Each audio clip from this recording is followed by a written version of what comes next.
BNP আগামীকাল বুধবার বেলা ২টায় ঢাকার নয়াপল্টনে সমাবেশ করবে। এতে প্রধান অতিথি হিসেবে বক্তব্য দেবেন বিএনপির ভারপ্রাপ্ত চেয়ারম্যান তারেক রহমান। আজ মঙ্গলবার বিএনপির এক বিজ্ঞপ্তিতে এ খবর জানানো হয়েছে। এতে আরও বলা হয়, সমাবেশে বিএনপির মহাসচিব মির্জা ফখরুল ইসলাম আলমগীর সহ জাতীয় নেতারা বক্তব্য দেবেন। দলটির সূত্র জানিয়েছে, তারেক রহমান সমাবেশে অনলাইনে যুক্ত হয়ে বক্তব্য দেবেন। বিএনপি আগামীকাল বুধবার বেলা ২টায় ঢাকার নয়াপল্টনে সমাবেশ করবে। এতে প্রধান অতিথি হিসেবে বক্তব্য দেবেন বিএনপির ভারপ্রাপ্ত চেয়ারম্যান তারেক রহমান।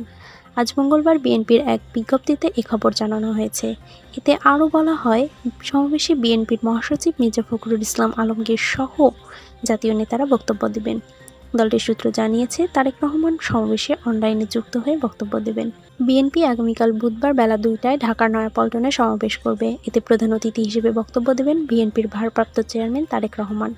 আজ মঙ্গলবার বিএনপির এক বিজ্ঞপ্তিতে এ খবর জানানো হয়েছে। এতে আরও বলা হয়, সমাবেশে বিএনপির মহাসচিব মির্জা ফখরুল ইসলাম আলমগীর সহ জাতীয় নেতারা বক্তব্য দেবেন। দলটির সূত্র জানিয়েছে, তারেক রহমান সমাবেশে অনলাইনে যুক্ত হয়ে বক্তব্য দেবেন।